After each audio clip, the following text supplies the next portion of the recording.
Men and women all over the globe are joining now for the best videos on the internet. I'm doing my part. I'm doing my part. I'm doing my part. And I'm doing my part too. They're doing their part. Are you? Click the subscribe button now to become a member of the Action Pack. Would you like to know more? Hello everyone and welcome. I'm Mike, and with me today I have... Staff Sergeant Matt. And this is Mike's After Action Reviews, and today we are doing the After Action review of Samaritan.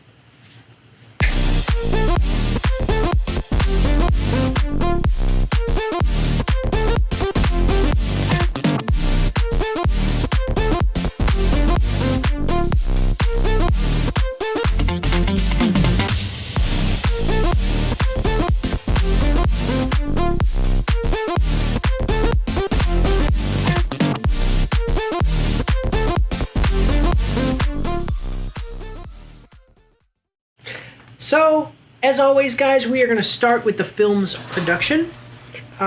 This film has two production companies behind it. The first is Balboa Productions, which, before this movie, I did not know was a thing. I know that Sylvester Stallone started his career writing Rocky, directing it, producing it, acting in it, and then I know he did it with Rambo and all these big things, but I didn't know that he had his own real production company exactly. Yeah, neither did I. I'd never heard of it. Right, I'd never heard of Balboa Company. Yeah. But they are most well known for Rambo Last Blood from 2019, and then they also did The Gangster, The Cop, The Devil in 2019 as well. So those are the two, these three are the three most well-known and recent movies. And then the second production company was Metro-Goldwyn-Mayer, or MGM, which is most well-known for Bones and All from 2022 earlier this year, and then Till is their most recent film from earlier 2022 as well. And I've never seen any of those movies. Neither have I. That's the thing. Well, even Balboa, I would have thought that they would... I didn't watch Last Blood, but I would have thought that they would have said he's most well-known for Rocky or Rambo. MGM is a financial institution for Balboa in this movie, though, right? What do you mean? They financed the movie. Right, his company probably did most of the writing and all of that, all of my information is from IMDb, so it doesn't specifically say who did what. Okay. It just says, well, most of the time, you'll have you'll have the production company, and then the biggest production company is the least involved. Yeah, right. Sony, Paramount. Yeah, all the different ones, but I'm gonna be honest with you guys. We just recorded this review a couple of minutes ago. Well, we had a power problem because my wife never plugs in her computer and her laptop died. So we are recording for this for the second time.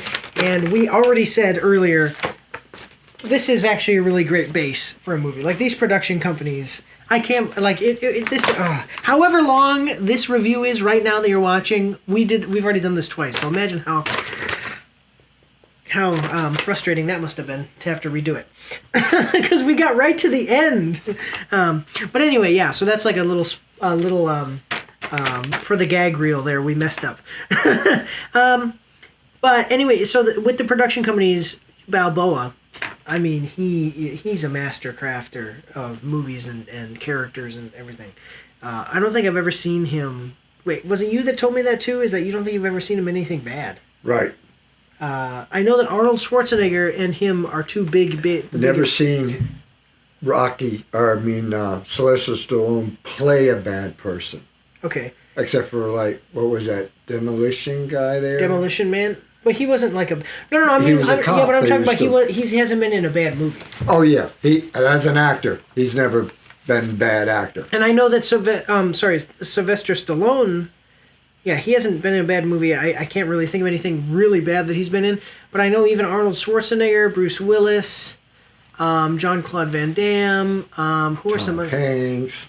Tom Cruise? No, Tom Cruise is usually big stuff. Tom Hanks isn't an action movie guy. No, but he's still a good actor. Okay, but they've all been in movies that are like not. They've all been in movies that are like not great, and it's really great to see that Sylvester Stallone is kind of like the last of the old guard to fall to the entropy of bad filmmaking.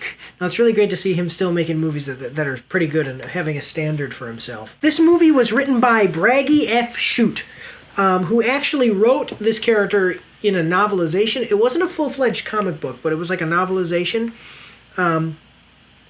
And he's most well known for writing Escape Room in 2019 and the Ninjago series, which I believe you can see on Netflix, which went from 2019 to 2022. So, novelization of this character, and then basically the production companies, or even maybe Sylvester Stallone himself, came to him and said, "Hey, let's make this a movie," and the main character, Samaritan, will be played by Sly himself. So, Now, what you did mention is that The Escape Room was also a good write-up. a good movie. The Escape Room did get a sequel. So I didn't see it myself, but I did hear that actually it's a horror movie. Oh, no wonder why I'd never seen it. Well, like a thriller. Because they're in an escape room, but then it turns deadly and they need We got Chucky in there? Well, something. I don't know, I haven't seen it, but then they actually have to escape. My understanding, it's something like Saw, but it's not. Hide behind the chainsaws. Yeah. Okay. Well, it's not like We're going on a tangent again. Yeah. No, so it's like a less gory version of Saw, where they just they have traps that they have to get through, and each trap is like designed for each person. Oh, I take this back. I did see it. You did? Yes. Actually, really? Yeah, it's actually pretty good. Oh, okay. Yeah. So it's supposed to be like that, and then they escape, and now they have Escape Room 2. I think it turns out to be like this gigantic warehouse that they're going into different places, and they have to get out of that area, and it's really unique. Oh, okay. Okay.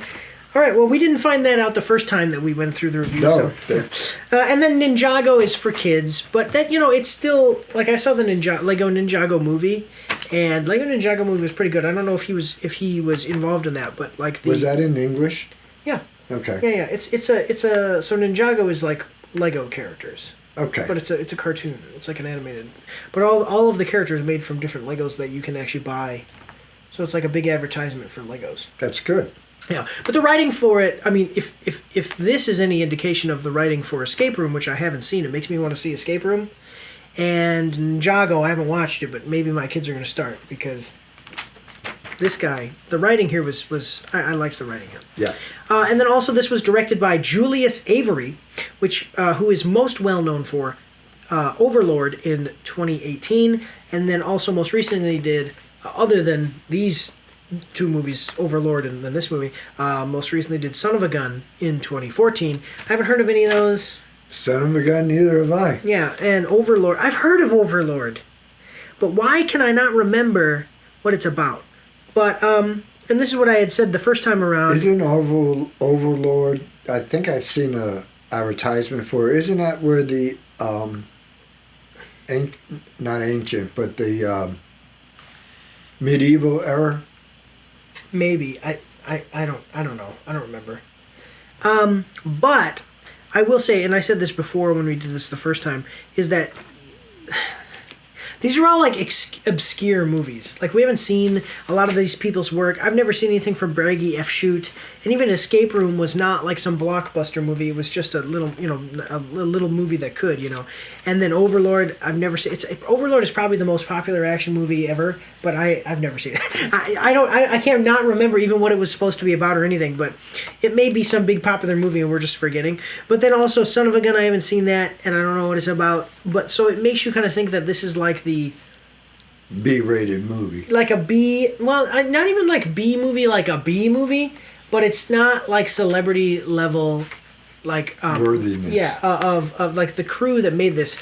But when you see the movie, I think that your mind might change. What is it like? Who are some big name directors right now? Like Martin Scorsese, Ron Howard. Like this is not like celebrity status directors and production crew, but they are very good. Yes. And they're a solid crew. So, respectable in their own right, and they think that I'll tell you outright, I think that the production, just the production itself, not even getting into final review score or what we thought of anything else, the production here was actually really good. And it didn't cost very much to make it either. Yeah, $100 million. $100 million, yeah. So we talked about that. $100 million sounds like a lot to normal people, but when you consider like what they had to pay Sylvester Stallone and what they had to pay other people, like that's not a lot of money. The CGI budget, you could definitely tell that they knew what they were doing with the money they had, because it comes out really well. But $100 million again is not a whole lot of money to have like great Marvel studio level superhero CGI.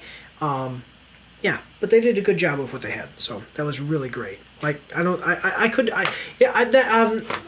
imagine Marvel doing anything better with the amount of money that they had for this and stuff. So, which, if you remember when we first started, I asked you if it was a Marvel movie because it was at that level. Yeah, and it really is. Yeah, it's really good. It is just as good as. The thing is that it's just as good, and I would say, as Captain America: The First Avenger, as far as production value, and then we'll get into maybe some more comparisons there, in the production value. But then the story is not like some great CGI, needing a lot of CGI and stuff either. So, yeah. So, but then music. So music was by Kevin Kiner, who is most well known for CSI Miami, the series that ran from 2003 to 2012. Horatio! Yeah. Did you like the music from that? Yes. Okay, well, there you go. Yeah. Did you like the music from this? Yes, very much. Yeah, okay. Did you find it very fitting for every scene? Yeah, yes. It was really good. And it kind of stirs the spirit in just the right way. Yeah, I really did like that. And then also he most recently did Star Wars: The Bad Batch, which is an animated series on Disney Plus, going from 2021 to present. No, I can't afford it. Yeah, you can. Just in case you wanted to ask if I saw it. The Bad Batch. Honestly, I started watching it, but the animation style just wasn't for me, so I was like, no. But anyway, then also we have Jed Kurzel, who is most well known for Slow West in 2015 and then Encounter in 2021. Basically, all around, just when production is good and you know you have like a solid team of good guys, you know that you at least have the opportunity to make something great. Yes. And then, so moving forward though into the plot is where we start to get into like some of the writing things. So I always forget. So the first thing I do now when I write these reviews is the runtime. I always forget to mention it, but it's an hour and 42 minutes. And 103 minutes. Yes. 42. Hour and 42. Yeah, which is 103 minutes. But it's 102 minutes. 103. Gotta add the credits. Okay. Well, anyway. Tangent. This movie, though, it's one of those movies where... So, you know when you watch Lord of the Rings... And Lord of the Rings is like 9 hours long. The whole movie series is 9 hours. Yes. And you watch it and you're like, wait, that was it? There's not more? Like, it felt like that went by so fast. This is one of those movies that, in a good way, you watch an hour and 42 minutes of it and you go, man, that felt like it was like 3 hours long. But in a good way. You know what I'm saying? Because it really gets everything in there. Actually, you didn't want to leave to go to the bathroom because it was so... It's on Amazon. I paused it. Sorry. It pulled us in, though. Yeah, it really did. I'll get into my exact feelings about how the plot and everything went. But so starting off with the plot, other than the runtime, we do the IMDb plot summary. So the IMDb plot summary, this is from IMDb. This is what the production companies said about this movie, or whoever. Because he couldn't write his own. Well, whoever from the film studio. I like to take the film studio's words. Okay, so it says a young boy learns that a superhero who was thought to have gone missing after an epic battle 20 years ago may in fact still be around. I think that that's a really good summary of it. There's more, and we'll get into more, but like as far as what a plot summary for like ads and stuff and what you want the audience to know going into the movie, that's a good one. That's good. What did you think of the plot, just the plot itself? Like, again, if I gave you like an elevator pitch of this is what the story is going to be, what did you think of just me telling you, I think it was a boy's desperate desire to find a superhero. Yeah. For him, but even for himself. Yes. Not necessarily like I want to go find the Hulk or Thor, but even No. like for his own life. For his own life, right. Yeah. A mentor. Yeah. Which is interesting. It's really cool because Sylvester Stallone, he didn't write this, but man, does this feel like a Sylvester Stallone movie. Yes. Yeah, like that's so cool. That is so cool. You know what it is? It's Rocky, except he's not a boxer. He's a superhero. Yeah. Yeah, which is awesome. So, any other big things though about the plot that you had to say? Just that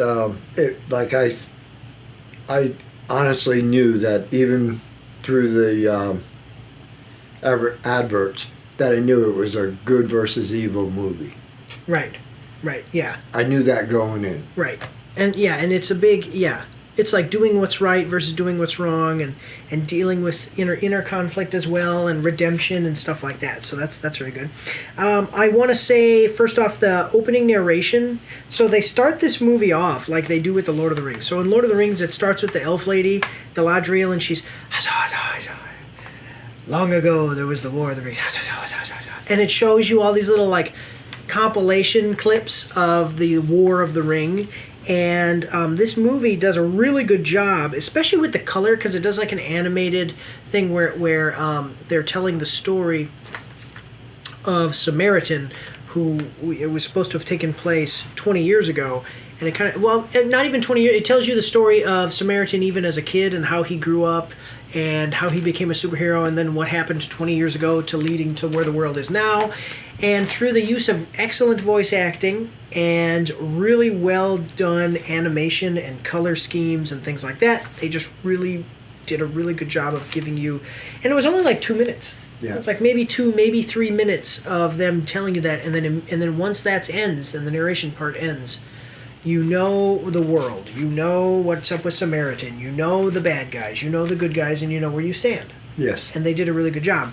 One really great thing that they did do is they introduced the legend of Nemesis's hammer. So you have Samaritan and you have Nemesis, good guy, bad guy. Nemesis's hammer has a legend almost like the One Ring from Lord of the Rings, which is interesting because there's a lot of little things that they do. I wouldn't say that it's like even copying Lord of the Rings. It's just that they took a really good plot tool and used it here in this movie when writing this. Because you have, they straight up, in Lord of the Rings, he said, he created this many 9 rings for the humans who wanted power, above all else wanted power, 3 rings for the elves, I think 5 rings for the dwarf lords, whatever. And then he said, and then in secret he forged the One Ring, and into it he poured all of his hate and malice and cruelty. Okay. Well, in this, this is not a spoiler because it happens right away. They tell you this, as they tell you that Nemesis poured all of his hate and rage into the hammer. Yeah. So that was really cool. I was like, man, it's just like the One Ring, man. You put on, and then you see some people do some things with the hammer, and the hammer kind of plays a really good part as far as being a plot device to move everything forward. And yeah, just a really great, I don't know, it almost makes me feel like as if we were in a college class and I was like a visiting professor. I could look at other people's writing, their assignments, and go like, man, this is just a really good, the way that they built the plot and the way that your student wrote this just was really good, So the writing was really good here. So maybe I'm going a little bit too long on the, yeah. What I liked the most about that is the narrator was actually in the story. Right. I found that unique because most of the time when you have the narrator in the story, the story doesn't turn out as good as the narration was. Yes. Yeah, I agree with that. That is true. But this turned out to be even better. Yeah, it actually built the building blocks of the whole movie. Yeah, and one thing that I will say is that the pacing for this is really good. So normally in movies, you have this thing where there's like a sharp rise in the beginning, just to kind of get you hooked. And then there's like a little bit of a not a dip. Sometimes there is a dip, but basically where it plateaus, it flattens out, is that you kind of get introduced to certain things, get introduced to the world. And then there's another rising action as you kind of transition into the later acts of the movie. And then there might be a little bit of either a dip again or a plateau where maybe we kind of set up the final climax, and then climax is rising up. Okay, this movie, through the way that the narration was done and how well everything was done, you basically have a situation where there are no plateaus. It just keeps hooking you in. You're like, what's going to happen next? What's going to happen next? And we have this rising action that just continues and just propels you all the way into the climax straight from the beginning of the movie. And that is that's why I said it's just like other Sylvester Stallone movies. Like, you really get hooked, and it just doesn't stop. It's not really like a roller coaster ride because there are heartfelt moments and everything, but at the same time, I mean, we're going. Yes. Yeah. And you want it to happen. You're like, take me, let's do this thing. Let's go on this adventure. So aside from all of that, though, basically the plot boils down to we have the superhero disappeared 20 years ago. Gang violence is rising. I guess you could draw kind of a comparison to like Batman Begins, where you have like Gotham City, where Gotham City was like this great and wonderful city, and then the Waynes die, and the city starts to go bad, and then the hero comes, and Batman comes in, and he's does it. Now this is not like a Batman movie or anything. Definitely not. But I'm just saying it's one of those where you look at the city and everything is like ruled by gang violence, murder. Basically, what's happening in Chicago right now is the city that we're in. I don't think did they mention the name of the city that it's in? No. Yeah, but whatever city they're in is basically Chicago. Actually, most of it wasn't it all in back alleys. Yeah. I mean, it was all like small time gang stuff until the end. Yeah. Yeah. And then you have people who kind of speculate about, hey, whatever happened to Samaritan? We never found the body from when he was supposed to have died. Is he alive? Did he die? What happened? And that kind of like leads us into, from the perspective of after setting up the story, leads us into our characters. So do you have anything else you want to say about the plot? Just that the Sam. Yeah. I found it unique that his character in this plot was well played. I mean, he needed help, and yet he was determined throughout the whole movie, and I like that. Yeah, and you do get it from the perspective of Sam, rather than the superhero right. protagonist kind of character.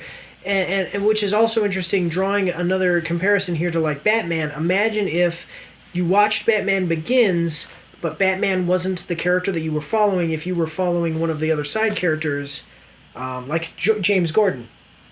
Yeah. Okay. Imagine if you were actually following James Gordon, what kind of movie that would be and how that would change things. That's kind of what you're getting here. We're not seeing some guy jumping around roofs and busting down, stopping bank robberies. We're basically watching the life of this little kid, not a little kid, but of a kid living in the inner city with all of these bad things happening in the city, and he's like we said, looking for a superhero. Yeah. He needs a hero.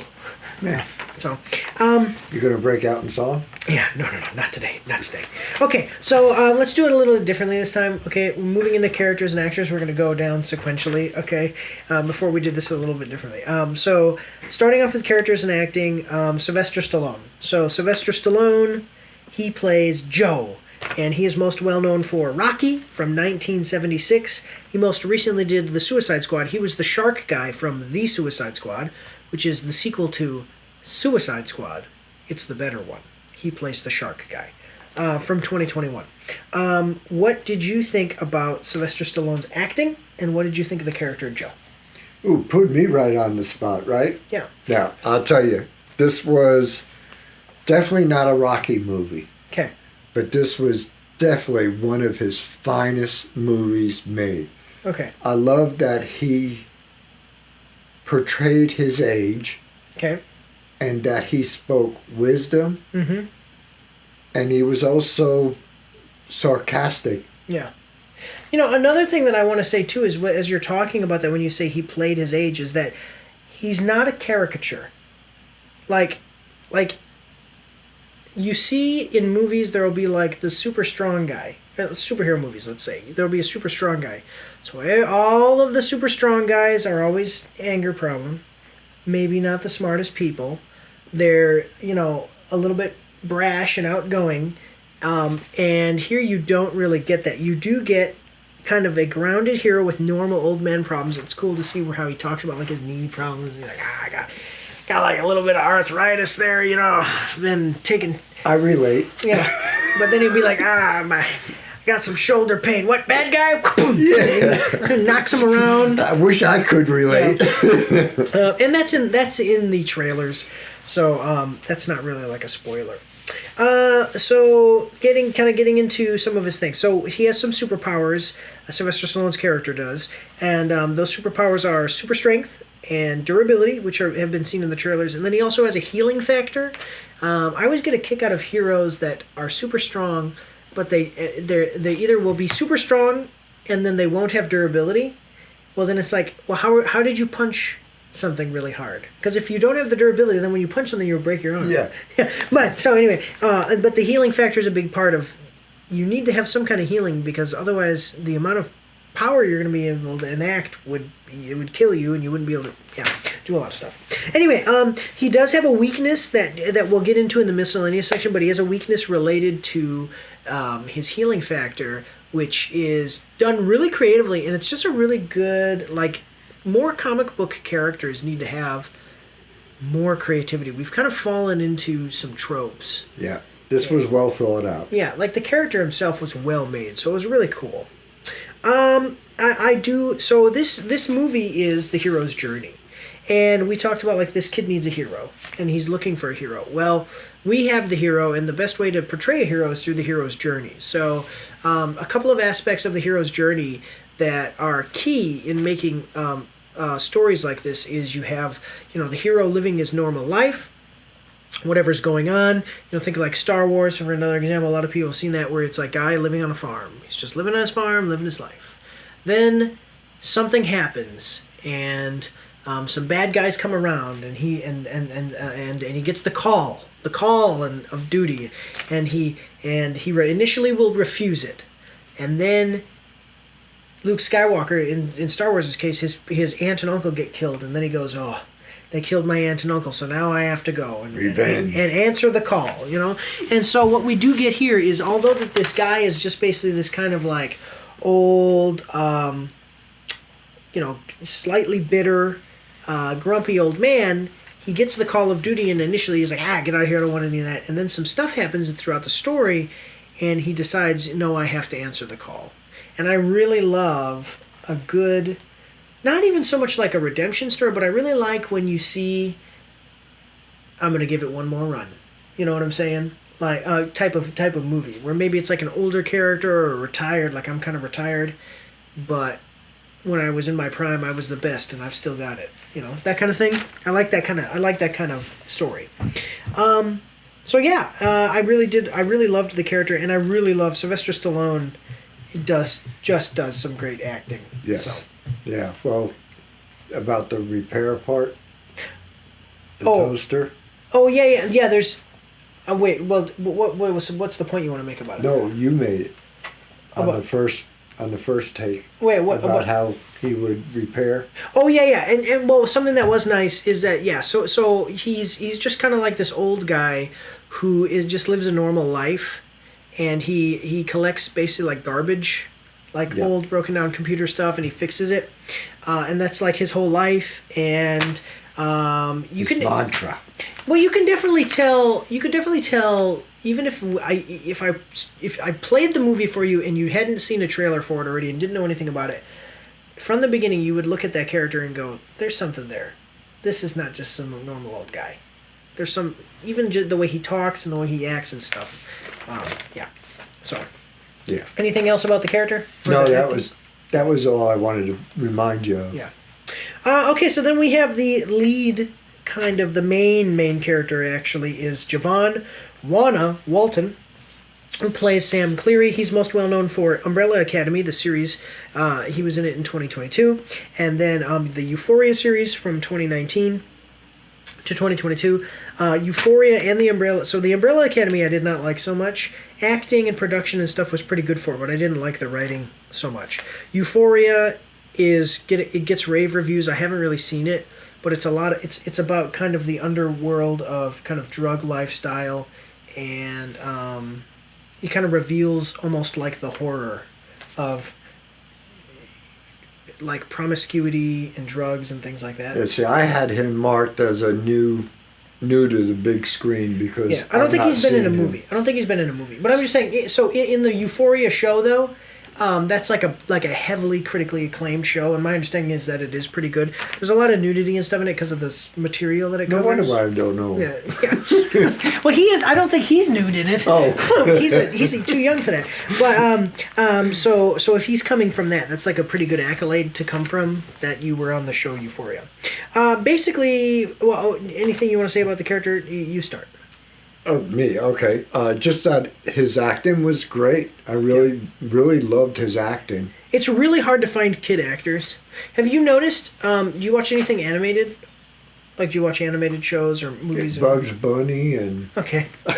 So if you watch, like, animated movies where they have to have... Or even, like, have you seen The Simpsons? No. Okay. So if you watch some of those things, though, and they have, like, a young boy... What they'll often do is have an older woman, like an adult woman, voice the character, just because it is so hard to find young, even voice actors. Well, I can imagine when it comes to something like The Simpsons to find some kid to talk in a show like that. Yeah. Well, no. Well, but I'm just saying, just in general, though, acting is child actors are really tough to find. But you got to admit, in this one here, he did an outstanding job. His position. That he well played his character. Yeah, and some of the things that they had him do, like the parts that he had to, the things he had to say, the things he had to do, really did showcase his acting talent. Yeah, so. I mean, some of it. Oh my goodness. Yeah, so he did a really good job. Yeah, one of them was really. I mean, I don't know. Like a couple of the scenes. Yeah, I can think of two just right in my head. Yeah. So hopefully, probably... It sucks because this is like that straight to Amazon streaming service movie, but actually this had some... You can really rent good, it, too. Yes. Yeah, go check it out. If you have an Amazon Prime, check out this movie. But some of the parts of this, especially with the acting stuff, like you would like to see a kid like this get acknowledged for doing this, but... yeah, so then we have... that's the thing, is a driving force behind the whole movie, and the plot of the movie is just that this kid Sam is obsessed with the story of Samaritan. And I mean, I would be too. Like, I like superheroes, and I even today look up to fictional characters. Like, I think of Thor and Hulk and Captain America, and sometimes I'm in situations where I go, what would they do? And then I try to emulate that. But imagine if they were real. Like, you would look at them and be like, I'm going to be like them in my life. But if you watch the movie, you'll find out the importance of Samaritan in his life. Right. Yeah, well, yeah, because there's... Yes, okay, so they do get into things with, like, as far as him... So his dad is not in the picture, and there's some things with how he looks up to Samaritan due to, the absence of his father and things that happen there. And then...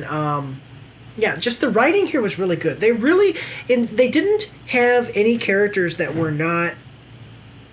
At least in my mind, in the minds of the writer, they knew what they were doing with these characters. Yeah, they didn't leave any of the plot out.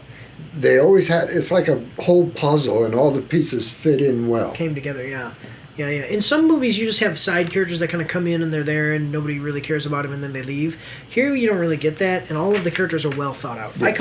I say it dense a lot. There's density in that, just the way... It's like when you bite into a dense... piece of cake, moist piece of cake. It's not just Can I have steak instead? Yeah, well, you know what I'm saying.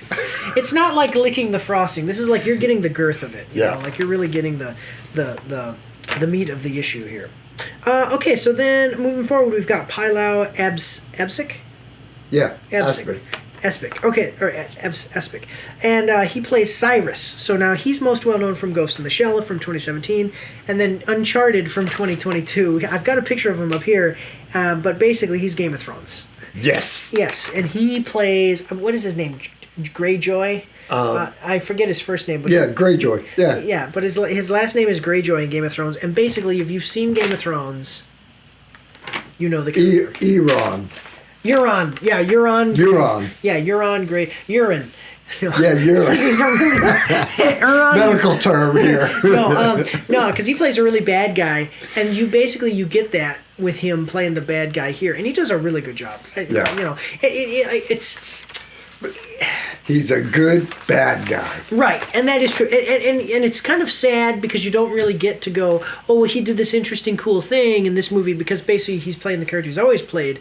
But the reason that he's playing the character that he's always played is because he plays that particular character so freaking well.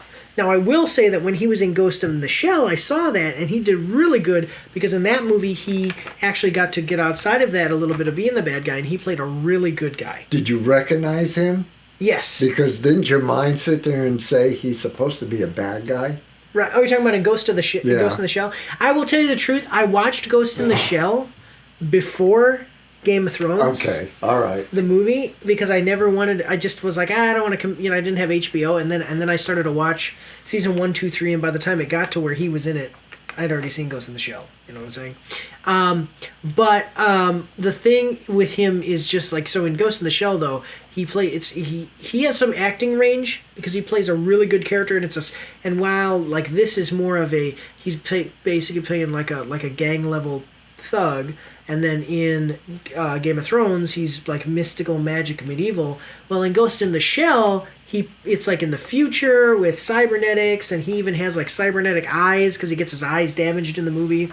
And so this guy actually is a low-key, very diversified actor, and he does pretty well here too. Yeah, he does definitely well. Yeah. Anything else you want to say about him? Just that I really enjoyed watching him play the evil role. Yeah. Because he does play it well. Yeah. He Cyrus, his character is the man that killed Jaime Lannister. So. Thanks. Well, you haven't seen. Oh, come on, the show's been out. You've seen the last seasons of Game of Thrones, haven't you? Yeah. Yeah. Okay. Okay. Spoiler alert.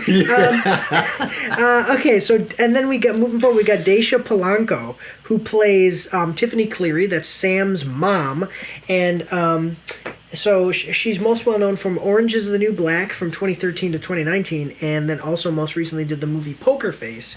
Orange is the New Black was a series on Netflix, and then it was in Poker Face, the movie. I haven't seen Poker Face, but Orange is the New Black is actually a book that I read and then watched the show, and the show is about an all-women's prison, so they do have some lesbian scenes, some nudity. I don't think that Daisha Polanco gets nude in it, but she's a good-looking lady, we'll just say that. You're doing this while you're drooling. What's up? You see her in a bra and underwear. And I watched Orange is the New Black before. I'm married now, but I watched that before I was married, and she had it going on. That's all that there is to that. That's all. I'm like Forrest Gump. That's all I got to say about that. So she's got the right amount of thickener in her milkshake. That's what. There you go. So, no, she is a beautiful woman. She's a great actress, and she does have she's a little bit of a thicker lady, which is what I'm into. So I just Daisha Polanco. She's my. Mrs. E, you didn't hear that. Mrs. E is my wife. Okay, so what did you think of the acting from the mom? I thought, for her mom, she really played a Karen mom. Yeah. She was very engaged throughout the whole mom series. Mm-hmm. Now, when she chastised him, yeah, I thought that was something. I mean, think about it, how we take our kids and we correct them. Yeah. She did that no different than we would. Right. So it's believable. Yeah. Yeah, not a whole lot of, like, she didn't have to do anything super complicated here with her character, but she did do very well with what she did have to do. So, yeah. I hope to see her do some more stuff outside of, like, series and stuff and maybe get a little bit bigger. Because she really is a good actress. And also she's really, I like she's pretty hot. So, Oh, that was his phone going off. Don't worry about it. It's fine. So then, the last person that I wrote down here, because I try to keep it to 5, is Sophia Tatum, who plays the character Syl, and she was more of a side. Daisha Polanco and her were more side characters, but Syl, Sophia Tatum is most well known from F9: The Fast Saga from 2021, and then did the Riverdale series, which is on Netflix in 2022 earlier this year. So, Sophia Tatum, the character Syl. I knew I saw her before, and it's one of those characters that eat at you. Yeah. I know her. Yeah. I know her. She's not like a super famous celebrity, but she is one that you're like, I've seen her in a couple of things. So it took me looking her up to realize, because she's one of those actors that were not primary, but secondary. Yeah, side role. Yeah. Side role, Side okay. character. But you got to admit, she played good. Yeah, she's really good at being evil. I want to say, the thing is that Ruby Rose is another one that's like that, where she plays some bad girl evil parts, and I keep, in my mind, I think that I get Sophie Tatum and Ruby Rose mixed up. Like, I know what they look like, but then sometimes I'm thinking, wait, was she in John Wick or was Ruby Rose in John Wick? Oh, it was Ruby Rose that was in John Wick. That kind of thing. Yeah. Because they do look a little bit similar. But yeah, she's really good at being a bad character. Hopefully we get to see more of her. I think that she's only ever been has she only ever been a bad guy? Yeah, I've not seen her play good. Yeah, but it would be, I think that she could probably do a role where she plays like a good guy with an attitude kind of thing. Because even in the Fast and Furious, she played as a bad person. Okay. Yeah, I don't watch the Fast and Furious movies. My wife hates me because she loves the Fast and Furious movies, and I don't enjoy them so much. You're so deprived. Oh, what do you want? And then any more that you Then want to say? I have about a couple. I have Reyes, who was Reza, who is Mosey Arias. Moises Arias. So picture up here. So what I found amazing, because he was another one of those actors that I know him. And I know him from Ender's Game. Yeah. Because he was playing the smart aleck as a leader with Harrison Ford's trying to take over the ant population, to kill the ants. Yeah. So I knew him, but he looked so young. Yeah. But yet he does. He's 28 years old. Yeah, he's 28 years old, and he looks like he's a teenager, early to mid-teens. Yeah. And yeah, he's an interesting, and he's another character where it's like, if you've seen him in Ender's Game, just take that guy and put him in. This is what happened after Ender's Game. He don't look like he grew up. Yeah. Yeah. So then I had another person that you didn't have, was Albert Kassler. Albert Kassler, yeah. Martin Starr, who is the writer. Is that what? Yeah, so he's a writer. Yeah, he's a writer in this movie, and he owns a bookstore. Right, and he owned the bookstore. Now he played in Spider-Man: No Way Home as Mr. Harrington. Okay. Yeah, and he's kind of a softer. It actually is interesting that you mentioned it, because he is like a softer spoken actor in a lot of what I've seen him in. And then here you see him kind of act with just a little bit more like, I don't mean that the actor himself has more confidence, but the character has a little bit more confidence with interacting with Sam. He kind of interacts with Sam. He is a side character. But I found him very important in this movie. Yeah, there is some like stuff. I was telling you about, the puzzles had to all fit together. Yeah. They needed him in this movie. Yeah. Which I thought, again, it's just one of those movies that's well written, and everyone that was in the movie had a role. Yeah, good writing always wins. Like, you can have good so if you have good writing and then everything else is bad, you're not going to get an Oscar, but people will at least be able to follow your story and look at it and go, hey, that was well written.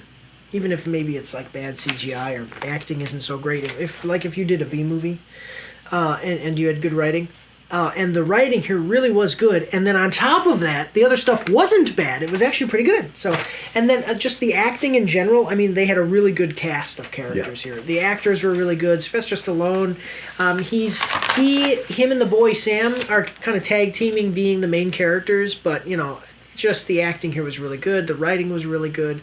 And the characters were done so well. So, Yeah. Yeah. Anything else you want to say about the acting in general? Just Well, the acting in general, like I said, every person that acted in this movie had a specific reason why they were there, and every part they had was particular to the whole movie. yeah. Well, purposeful writing. Purposeful writing. Right. It's like the writer for this, the people they didn't. There's For never, those educated people. Yeah. Well, there's never going to be a part where you're going to look at a character and go, "Why is this character in this?" Because it'll make sense. There's a reason. It's good. You do realize, though, this is also one of the movies that you'll watch over and over. Right, and then see some more. Yeah, you'll always see something different. Yeah, and I do like because it is simple.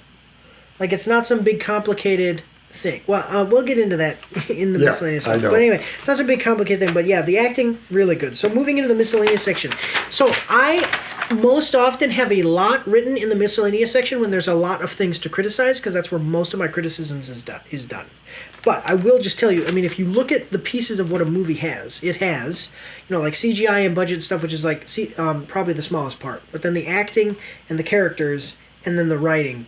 And those three things that I've said are like pretty good. And if those three things are pretty good, there doesn't need to be a whole lot in the miscellaneous section. So for me, I only have two things, and I'll just say those real quick.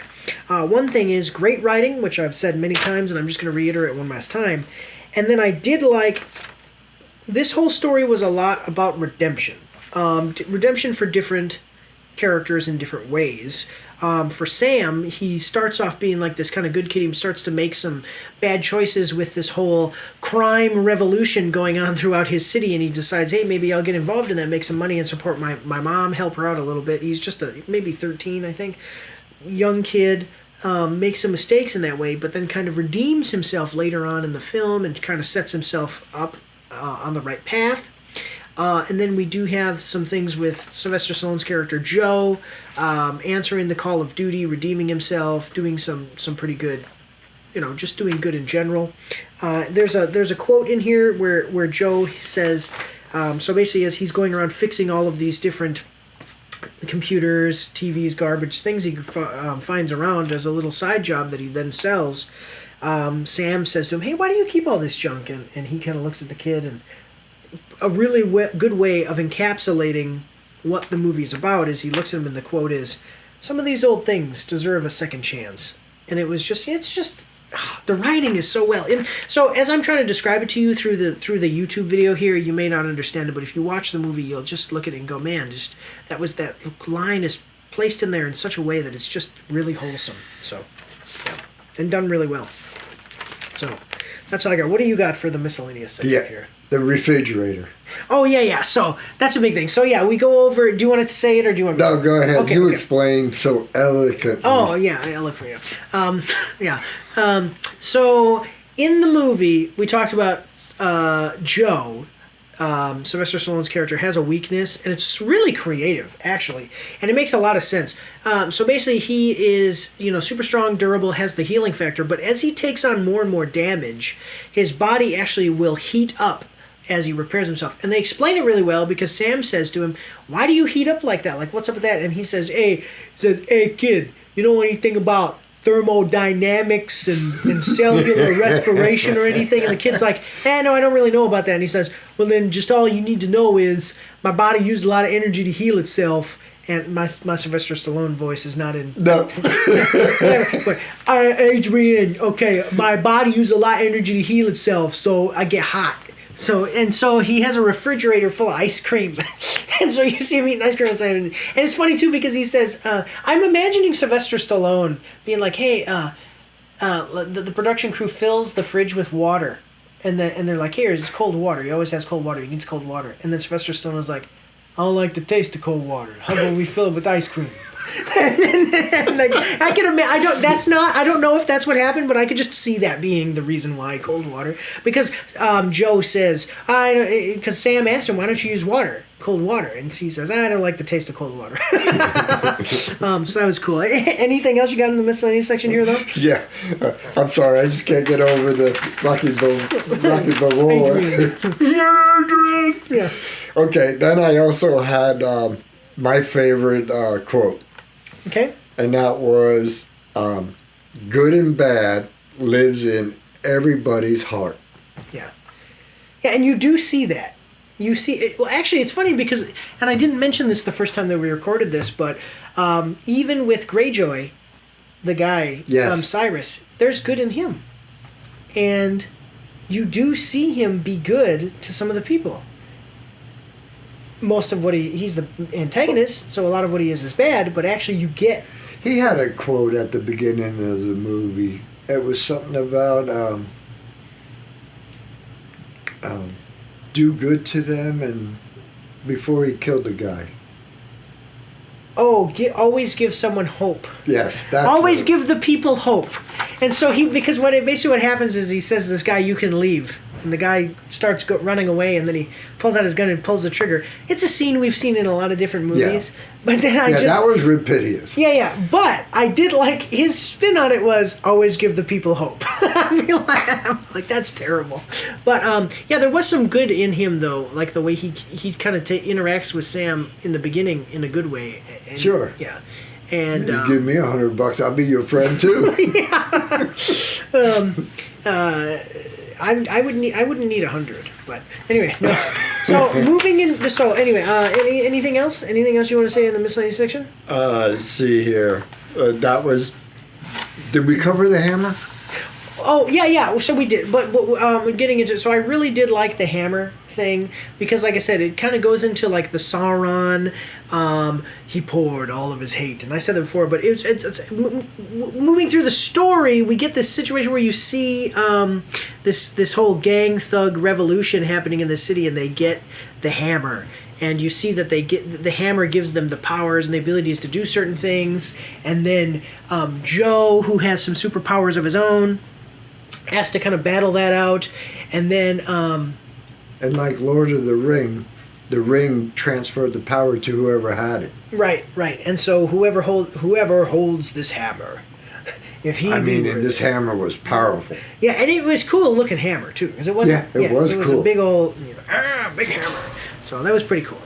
Yeah, so then moving into our final statement review score, I think you're ready? Yeah. Okay, so if you would like to go first. So here at Mike's After Action Reviews, we have a 5-tiered scale, and it's bad, which is bad, and then below average, average, above average, and excellent. So yeah, just give us I give One it of those? above average okay, and tell us why.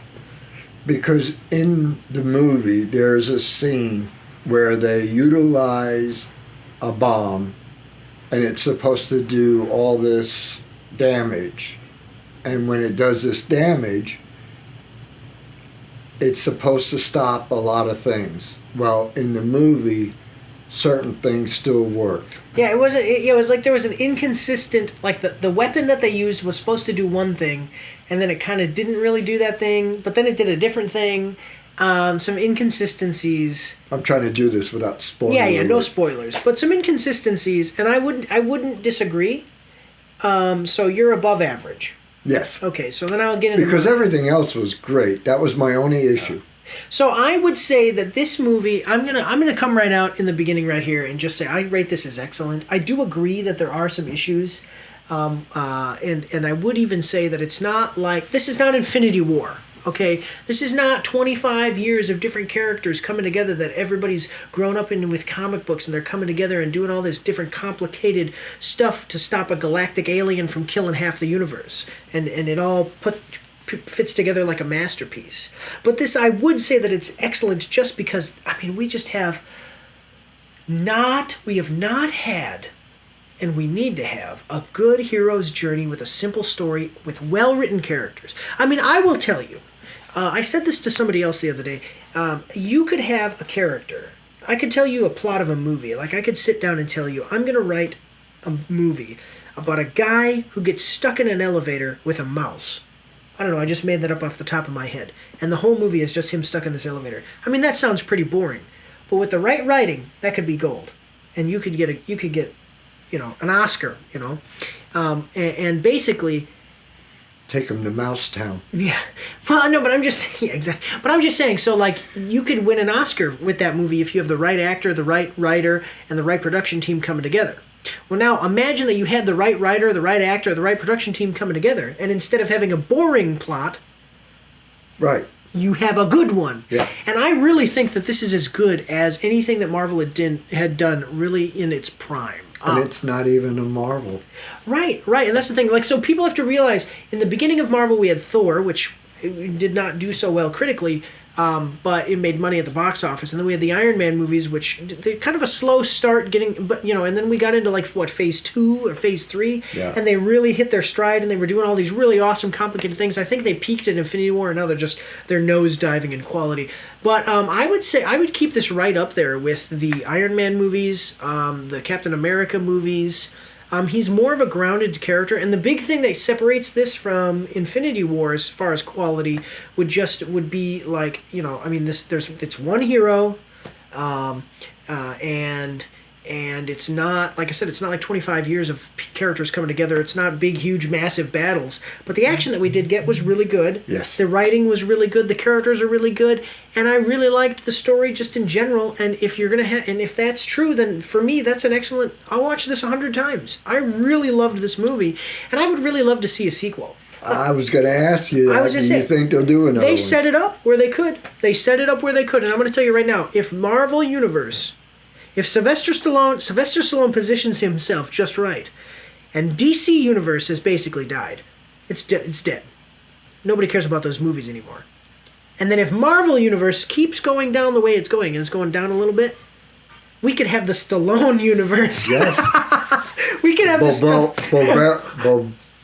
the Balboa Universe. Yeah, I can't spit it out. We could have Samaritan extended universe. Can you just see that? No, but really, if they brought in other characters, and if they said like, "Hey, along with Samaritan, or along with Nemesis, or along with these other characters that we've kind of introduced, there's Joe, like we said, Joe, and then there's whatever other people, and they also have powers, and so what are we going to do with it?" And then it's like non-Marvel characters. Yeah, and that they would invent for themselves. Then you could, and with this quality of writing, like, man, we've got another superhero extended universe in the making. The only problem is that they'd have to keep the quality up. But with Sylvester Stallone at the helm, I mean, I think that he would really hold it together. So. But that's all we've got today, guys. And any closing statements you want to say to anybody before we go? This is definitely a movie to see. Yeah, this is really good. I really, really appreciate it. And so Staff Sermon. Hopefully, I had a great time. And hopefully we're going to have you back. Yes, and I see you in the Twitch. On the next Old Man movie. Yeah, excellent. Yes. And then that's the thing is Staff Sermon is always on the Twitch, so come and say hi to us in the Twitch. He's usually there. Member of the Action Pack. And just make sure to like, comment, share, subscribe to the channel.